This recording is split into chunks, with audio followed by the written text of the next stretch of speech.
नमस्कार दोस्तों आप सभी का हमारे चैनल में बहुत बहुत स्वागत है। जैसा कि दोस्तों हम लोग पढ़ रहे हैं एल्केन के रासायनिक गुण और कक्षा 11 की केमिस्ट्री का चैप्टर नंबर 13 जिसका नाम है हाइड्रोकार्बन। दोस्तों इसमें हम लोग पढ़ रहे थे एल्केन के रासायनिक गुण और इसके पहले भी कुछ रासायनिक गुण हो चुके हैं हमारी पिछली वीडियो में, जो कि आपको प्लेलिस्ट में मिल जाएगी। तो दोस्तों आज फिर से बात करेंगे हम लोग एल्केन के रासायनिक गुण। दोस्तों इसे कहते हैं केमिकल प्रॉपर्टी ऑफ एल्केन्स। और इसमें देखिए कुछ महत्वपूर्ण अभिक्रियाएं हैं। जैसे अगर हम बात करें कि नाइट्रीकरण क्या होता है, ठीक है, नाइट्रीकरण या नाइट्रेशन, ठीक है। दूसरी बात है सल्फोनीकरण या सल्फोनेशन, और उसके बाद है भंजन, ठीक है, क्रैकिंग ऑफ एल्केन्स या पाइरोलिसिस भी कहते हैं उसे, या उसे कहते हैं थर्मल डिकम्पोजिशन। और उसके बाद हम लोग पढ़ते हैं आइसोमेराइजेशन ऑफ एल्केन्स, मतलब कि एल्केनों में किस तरह से समावयवीकरण होता है, या फिर किस तरह से एल्केनों से या नॉर्मल हाइड्रोकार्बन से हम लोग बेंजीन बना सकते हैं या साइक्लो एल्केन बना सकते हैं। वो भी इस रिएक्शन में हम लोग पढ़ेंगे, इस वीडियो में हम लोग पढ़ेंगे, ठीक है। तो चलिए आइए देखते हैं। और इसके पहले हम लोग ये भी पढ़ चुके हैं जो कि सबसे मेन इंपॉर्टेंट रिएक्शन है, जो कि बार बार एग्जाम में पूछा जाता है कि किस तरह से मेथेन से मेथिल एल्कोहल बनाएंगे, या मेथेन से मेथेनॉल कैसे प्राप्त करेंगे, या फिर इसी को घुमा के पूछा जा सकता है कि क्या होता है जब उत्प्रेरक की उपस्थिति में, किसी विशिष्ट उत्प्रेरक की उपस्थिति में मेथेन का ऑक्सीकरण कराया जाता है, ठीक है। तो इस तरह से क्वेश्चन आते हैं। तो हम लोग मेथेन से किस तरह से मेथेनॉल बनाएंगे इसको पिछले वीडियो में पढ़े हैं। आज दोस्तों हम लोग बात करेंगे नाइट्रीकरण और सल्फोनीकरण क्या होता है, ठीक है। मतलब कि एल्केनों का हम लोग सल्फोनीकरण कराएंगे इस वीडियो में, और नाइट्रीकरण कराएंगे, उसके बाद भंजन कराएंगे, उसके बाद समावयवीकरण कराएंगे, और उसके बाद किस तरह से किसी भी एल्केन से चक्रीय हाइड्रोकार्बन बना सकते हैं, आप चक्रीय यौगिक बना सकते हैं, उनकी बात करेंगे इस वीडियो में। और उसके बाद एल्केन खत्म हो जाएगा, ठीक है। अब उसके बाद हम लोग पढ़ेंगे एल्कीन, और उसके बाद पढ़ेंगे एल्काइंस, थोड़ा जल्दी में पढ़ेंगे। और उसके बाद पूरे 11 का एक और कक्षा 11 का एक और चैप्टर बचेगा जिसको कहते हैं पर्यावरणीय रसायन, मतलब कि इन्वायरमेंटल केमिस्ट्री। उसके बाद पूरा आपका 11 का सिलेबस खत्म हो जाएगा, ठीक है। तो धीरे धीरे हम लोग 12 की भी वीडियो को शुरू करने वाले हैं, और 12 के साथ साथ कक्षा 10 की भी वीडियो बनाने शुरू करेंगे, ठीक है। तो चलिए आपको जल्द ही कक्षा 10 और कक्षा 12 की भी वीडियो मिलने वाली है। तो चलिए इसी खुशखबरी के साथ, इसी थिंकिंग के साथ हम लोग आगे का क्लास शुरू करते हैं, ठीक है। तो आइए देखते हैं। सबसे पहले आपको मालूम होगा एल्केन। एल्केन क्या होता है? एल्केन आपको पहले वीडियो में मैं बता चुका हूं। देखिए एल्केन को आप ऐसे दिखा सकते हैं CnH2n+2। तो ये सब बताने की जरूरत नहीं है, RS से दिखा सकते हैं, RS से दिखा सकते हैं, R से भी दिखा सकते हैं, ठीक है। तो ये सभी एल्केन है। अगर आप कहीं खुली श्रृंखला मिल जाएगी आपको, तो आप कैसे जानेंगे कि वो एल्केन है? तो उसमें क्या होता है कि कार्बन कार्बन के अगल बगल सिंगल बॉन्ड होता है, ठीक है। अगर एक कार्बन है तो उसके चारों ओर एक एक बंद होगा। 2 कार्बन के अगर कोई स्ट्रक्चर है तो उसमें भी 2 कार्बन के अगल बगल एक एक बंद होगा। तो ये सभी एल्केन होते हैं। लेकिन जब एल्केनों के रासायनिक गुण में चलेंगे तो सबसे नंबर 1 का क्वेश्चन आता है, आपसे पूछा जाता है कि क्या होता है जब एल्केनों की अभिक्रिया नाइट्रिक अम्ल से होती है। मतलब कि कहते हैं नाइट्रेशन ऑफ एल्केन्स, मतलब एल्केन का नाइट्रीकरण। देखिए जैसे मान लीजिए कोई एल्केन है, ठीक है, ये एल्केन हो गया, ठीक। और जब इसका नाइट्रीकरण कराएंगे तब इसकी अभिक्रिया होगी नाइट्रिक अम्ल से। मतलब नाइट्रिक अम्ल का फार्मूला आपको मालूम होगा, ये है नाइट्रिक अम्ल HNO3, कक्षा 10 से आप पढ़ते आ रहे हैं। नाइट्रिक अम्ल, ये नाइट्रिक अम्ल है, यह एल्केन है। कैसे मालूम एल्केन है? क्योंकि हम लोग पिछले वीडियो में पढ़े हैं एल्केनों का ये सामान्य सूत्र होता है या प्रतीक होता है, सिंबल कह सकते हैं, ठीक है। तो देखिए ये हो गया नाइट्रिक अम्ल, ये हो गया एल्केन। और जब इनकी अभिक्रिया करा देंगे किससे? एल्केन से, तब होगा क्या? हमेशा के लिए सीख लीजिए, एक बार सीखिए और पूरे जिंदगी भर आपको आसानी से याद रहेगा ये रिएक्शन। देखिए HNO3 में से एक O और एक H निकलेगा, ठीक है। इस HNO3 में से एक O लीजिए, एक H लीजिए, और यहाँ से OH हो जाएगा, और इसमें से H ले लीजिए, ठीक है। यहाँ से OH जो निकलेगा वो माइनस होगा और यह H प्लस होगा, ठीक है। तो ये वाला H और इसमें का OH निकाल दीजिए, वो बन जाएगा H2O। और फिर बचेगा क्या? यहाँ पे क्या बचा? R बचा। यहाँ पर क्या बचा? O निकल गया तो 2O बचा, 2O, और H निकल गया तो N बचा, केवल NO2। वही NO2 यहाँ पे जोड़ देंगे, ठीक है। इतनी चीज़ें आपको समझ में आ गई होंगी बड़े आसानी से। यही आपका क्या हो गया? एल्केनों के नाइट्रीकरण का सूत्र हो गया, ठीक है। इसको क्या कहेंगे? अब देखिए इसको बहुत ही आसानी से आप समझ सकते हैं, यही है नाइट्रो एल्केन, नाइट्रो एल्केन। और यह फार्मूला हो गया पूरे रिएक्शन का, किसी भी एल्केन के नाइट्रीकरण का यह फार्मूला हो गया। आइए एग्जाम्पल देखते हैं। ये रिएक्शन आपको समझ में नहीं आई होगी, लेकिन अगर आ गई ना तो कोई भी रिएक्शन आप आराम से समझ सकते हैं। आइए वो देखते हैं कौन सी रिएक्शन है। एग्जाम्पल, ये फार्मूला हो गया। इस पर एक एग्जांपल लेते हैं। ये R है, R को एल्किल समूह कहते हैं, मतलब कि मेथिल, एथिल, प्रोपिल, ब्यूटिल, कुछ भी। यहाँ पे आप क्या करिए, CH3 रख सकते हैं और यहाँ पे H, तो ये क्या हो जाएगा, इस तरह भी लिख सकते हैं, CH4 भी लिख सकते हैं, कोई बात नहीं।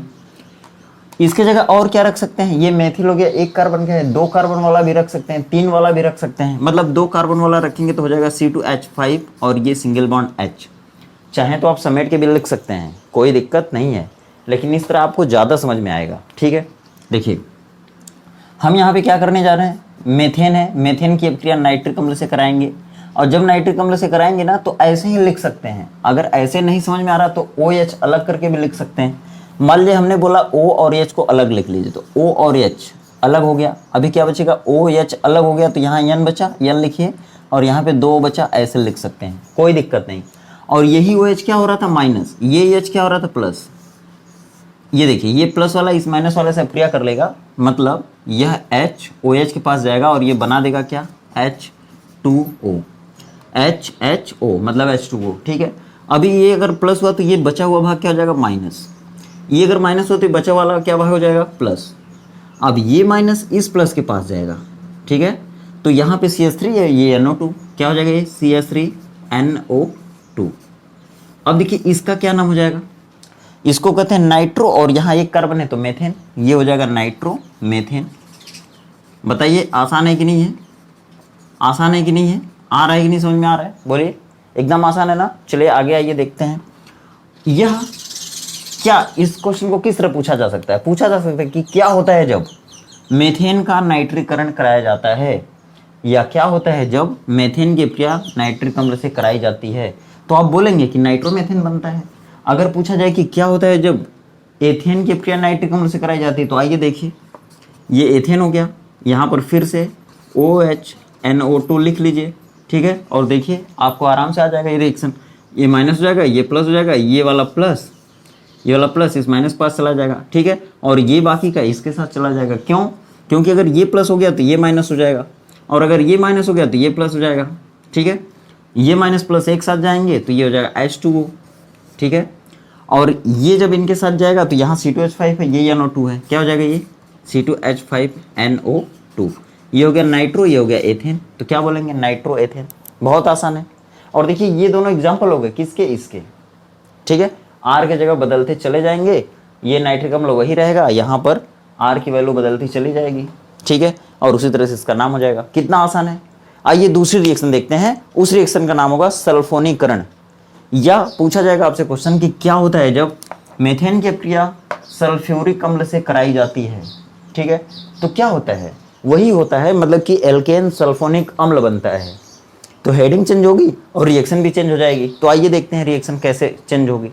तो अब देखिए, अगर बात की जाए कि एल्केनों का सल्फोनीकरण क्या होता है, तो एकदम सिंपल है, बहुत सिंपल है। जैसे देखिए, मालूम होगा आपको कि अगर एल्केन का फार्मूला लिखें तो होता है R सिंगल बॉन्ड H, ठीक है, और सल्फोनीकरण की बात कहीं भी आ जाए पूरे केमिस्ट्री में, तब जहां भी सल्फोनीकरण की बात आएगी वहां पे आप सल्फ्यूरिक अम्ल को लिखेंगे, ठीक है। देखिए यहाँ पर हो गया ये सल्फ्यूरिक अम्ल H2SO4, बहुत सिंपल है, ठीक है, ये हो गया एल्केन, ये हो गया सल्फ्यूरिक अम्ल, आपको बताने की जरूरत नहीं है, आप IUPAC नाम पढ़ चुके हैं तो उसमें आपको मालूम होगा, ठीक है। और या तो एल्केन अगर पहले से देख रहे हैं एल्केन की वीडियो तब भी आपको समझ में आ सकता है, ठीक है।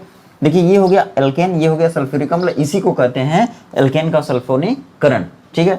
अब देखिए यहाँ से एक O और यहाँ से एक H को निकालेंगे, बस इतना दिमाग में रखिए कि यहाँ से एक O को यहाँ से एक H को निकालना है और उस OH को इस H के साथ मिलाना है, और जब OH H के साथ मिलेगा तो H2O बन जाएगा। उस H2O को आप इधर हटा दीजिए, H2O, और ये H2O कब बना, जब एल्केन की अभिक्रिया सल्फ्यूरिक अम्ल से हुई तब बना, ठीक है, ये H2O हो गया।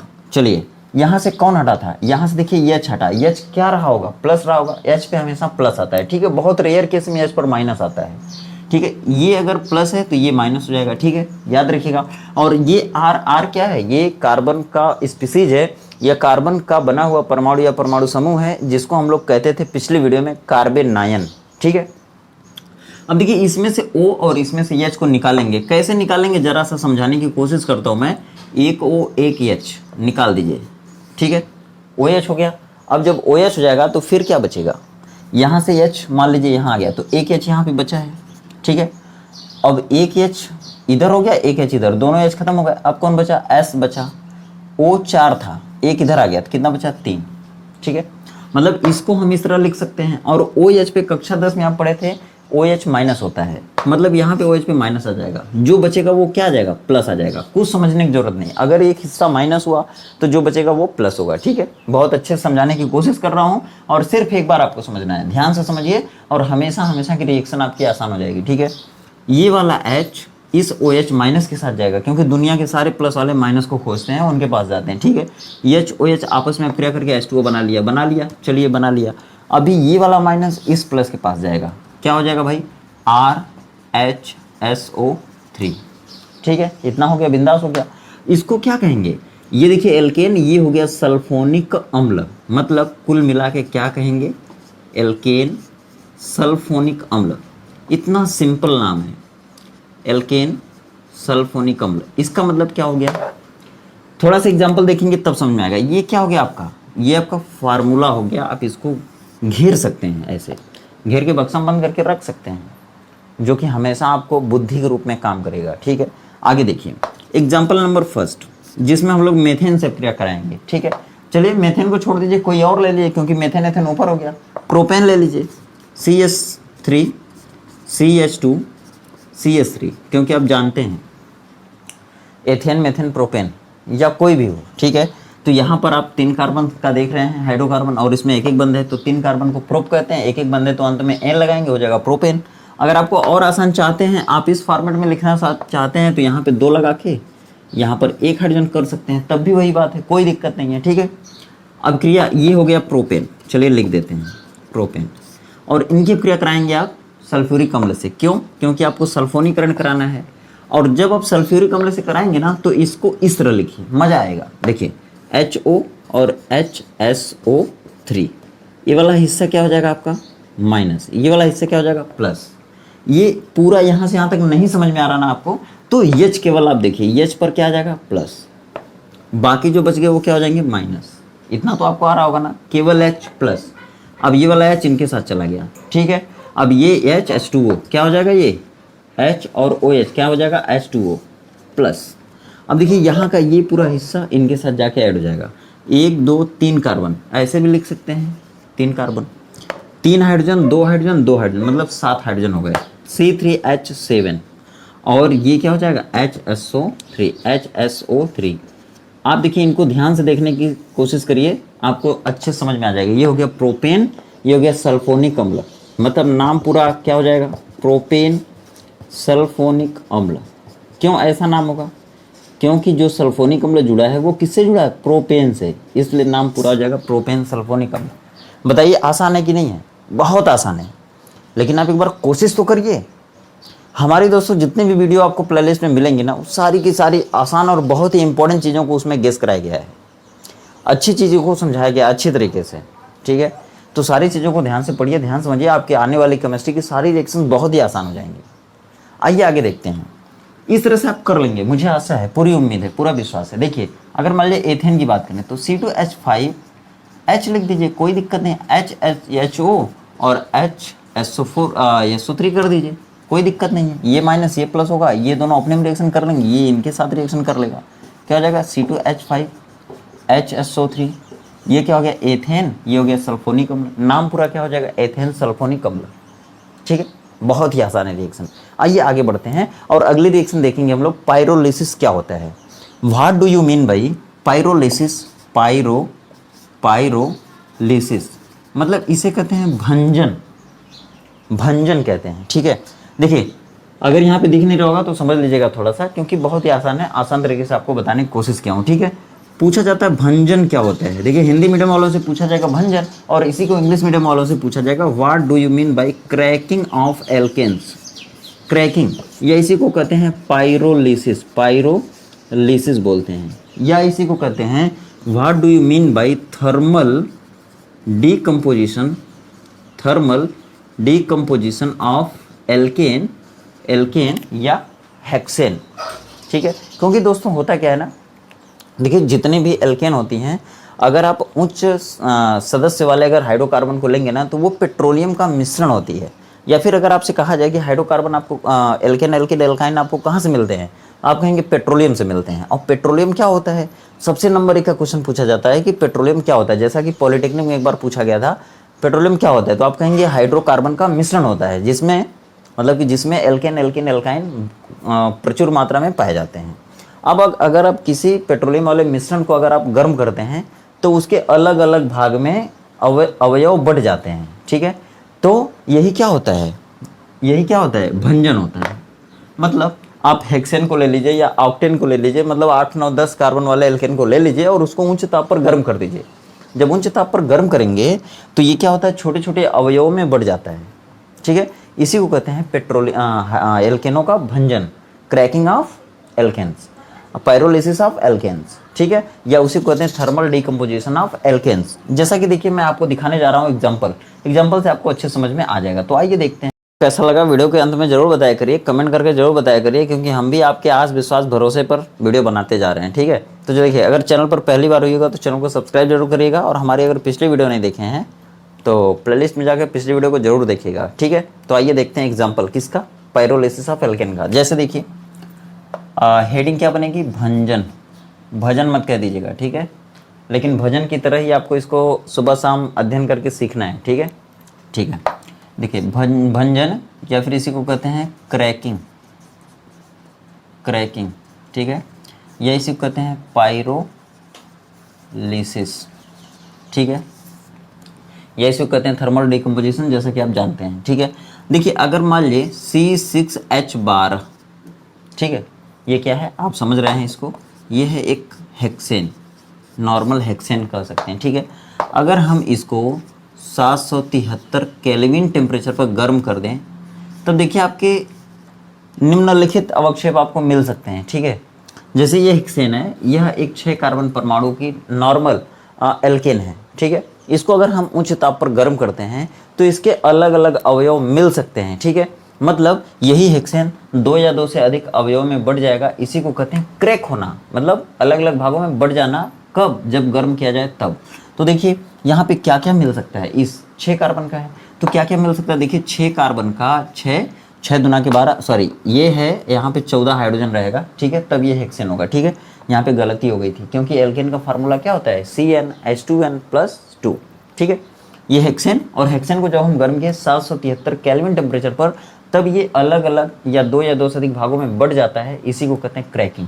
देखिए 6 दुना के 12 और यहाँ पे 2 हाइड्रोजन और मिल जाएगा, मतलब यहाँ C6H14, 12 2 14 हो गया, ये हाइड्रोजन गैस बनेगी, ये निकल जाएगी, ठीक है।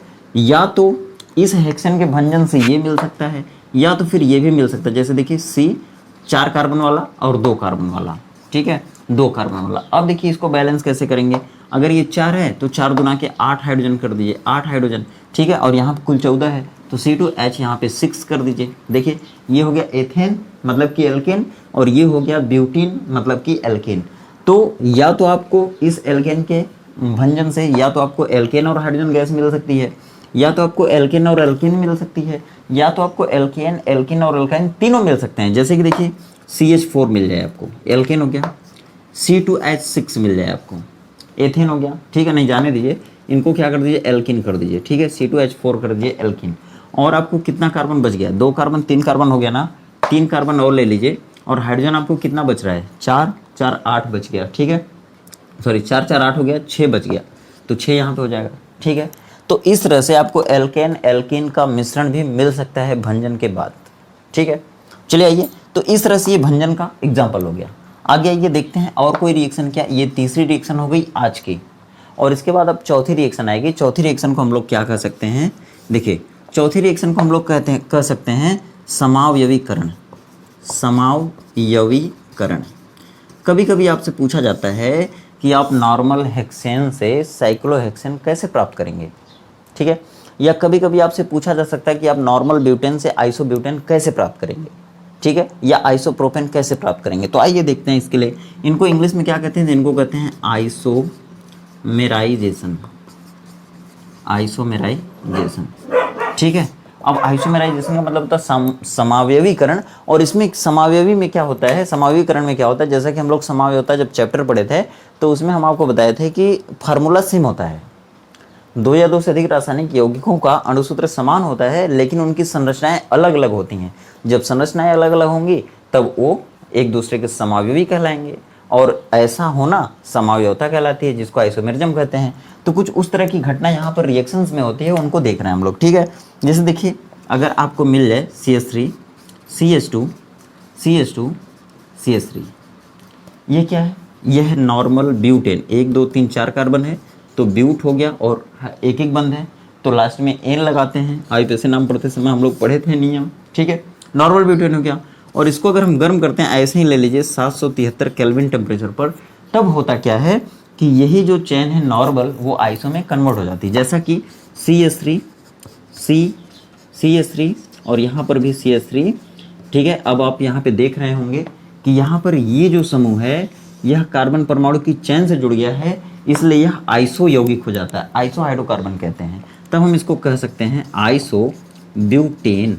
क्या कह सकते हैं दोस्तों? आइसो ब्यूटेन, मतलब कि यह नॉर्मल ब्यूटेन आइसो ब्यूटेन में बदल गया, ठीक है।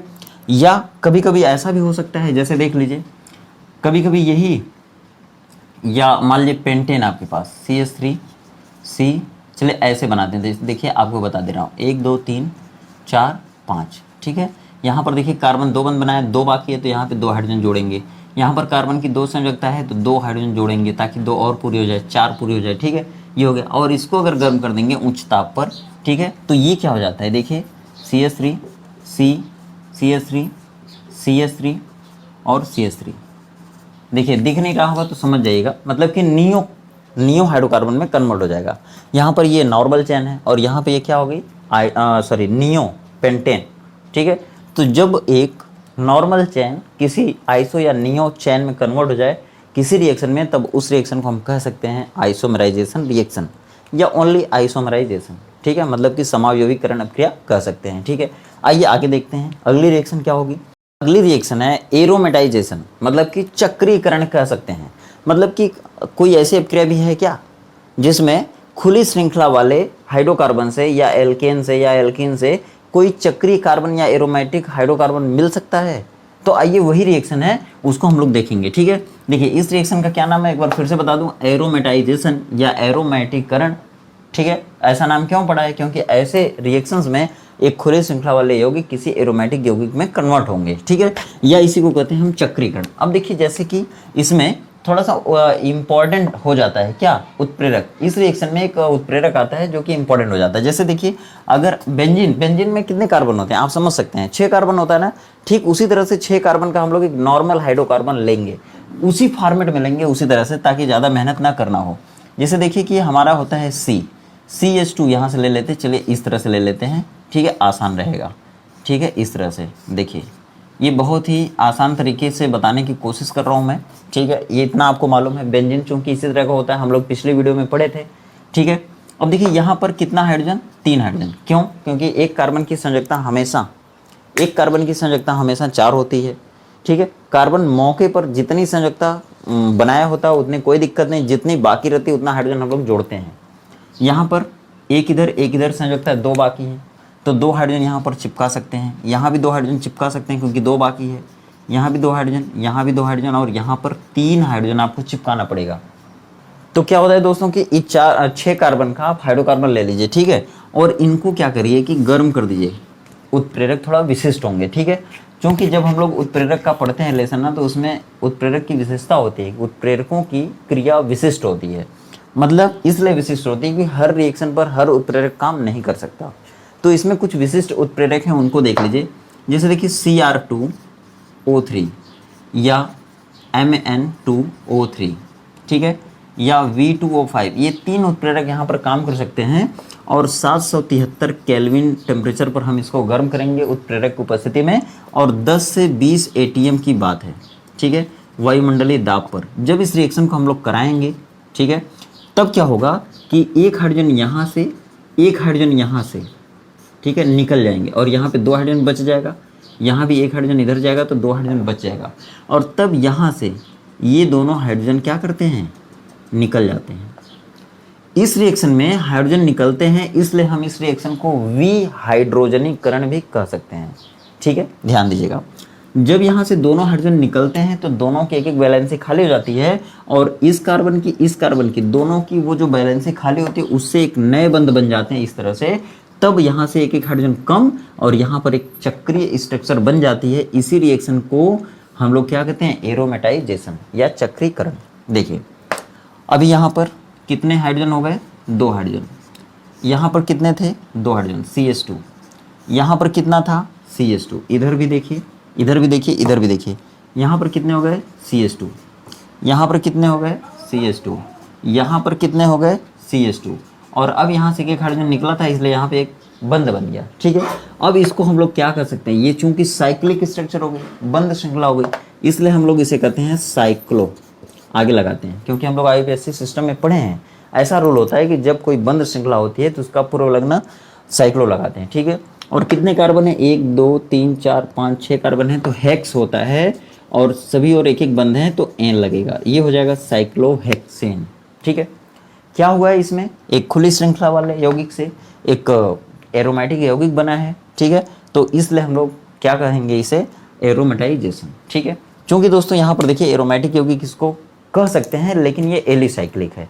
ठीक है, और एरोमेटिक की कुछ अलग शर्तें होती हैं जिसको एरोमेटिक यौगिकों के नियम में बताया जाएगा आपको। ठीक है, कि एरोमेटिक यौगिक अगर है कोई यौगिक तो कितनी शर्तें पूरा करेगा। ठीक है, उसके बाद अलग करेंगे। चलिए, इस तरह से देखिए हमारे एल्केन की लगभग सभी अभिक्रियाएं खत्म होती हैं, खत्म नहीं होती मतलब कंप्लीट होती हैं, और इसके बाद बचता है आपका उपयोग। कौन कौन से ऐसे क्षेत्र हैं जहाँ पर एल्केनों का उपयोग हम कर सकते हैं, तो जैसे देखिए बहुत ही कॉमन है वो सभी, जैसे पेंट आप बना सकते हैं, क्योंकि एल्केन से हम लोग कार्बन ब्लैक बनाते हैं। उस कार्बन ब्लैक को अगर पेंट में डाल देंगे तो पेंट का कलर भी हो जाएगा कार्बन ब्लैक की तरह, या ब्लैक पेंट। ठीक है, तो ब्लैक पेंट बनाने में या पेंट बनाने में। ठीक है, चलिए स्याही भी बना सकते हैं आप, पेपर पे स्याही से छाप कर अखबार बनाए जाते हैं, तो आप समझ लीजिए। औषधियाँ बनाने में, अच्छा टायर भी ब्लैक होता है। ठीक है, और कार्बन ब्लैक को डाला जाता है टायर में, तो इसलिए टायर भी आप बना सकते हैं। ठीक है, चलिए औषधियाँ बनाने में, औषधियाँ दवाएं भी बना सकते हैं। और देखिए CNG PNG LNG, ठीक है, LNG भी होता है। अब देखिए LPG, जो कि LPG बार बार आपसे पूछा जाता है कि LPG क्या होता है, तो यह 2 कार्बन 3 कार्बन और 4 कार्बन के एल्केन का मिश्रण होता है। मतलब अगर इसमें मुख्य घटक पूछा जाए तो आप बोलेंगे ब्यूटेन होता है। ठीक है, चलिए PNG क्या होता है, पाइपलाइन नेचुरल गैस होती है। CNG क्या होता है, कंप्रेस्ड नेचुरल गैस होती है, जिससे प्रदूषण कम करने के लिए वाहनों को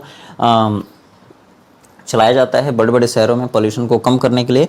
देखिए और कहाँ पर यूज कर सकते हैं आप, जैसे मेथेन होता है तो मेथेन को ब्रॉडली, मेथेन से पूछा जाता है क्वेश्चन कि ये कहाँ पाई जाती है, तो ये दलदली जगहों में पाई जाती है। ठीक है, दलदली जगहों पे पाई जाती है, धान के खेतों में पाई जाती है, बायोगैस में पाई जाती है। बायोगैस का मुख्य घटक भी मेथेन होता है, प्राकृतिक गैस का भी मुख्य घटक मेथेन होता है। और मेथेन का उपयोग कहाँ करते हैं, तो आप जानते हैं मार्स गैस सूचक के रूप में, मार्स गैस सूचक के रूप में भी मेथेन का प्रयोग किया जाता है। ठीक है, और ईंधन के रूप में हम पूरे एल्केनों का ब्रॉडली इस्तेमाल कर सकते हैं, कोई दिक्कत नहीं है। और ईंधन के रूप में भी करते हैं, ईंधन के रूप में, क्योंकि आप देखते हैं जो डीजल वाहन है, पेट्रोल वाहन है, उसमें हम लोग पेट्रोल और डीजल का इस्तेमाल करते हैं।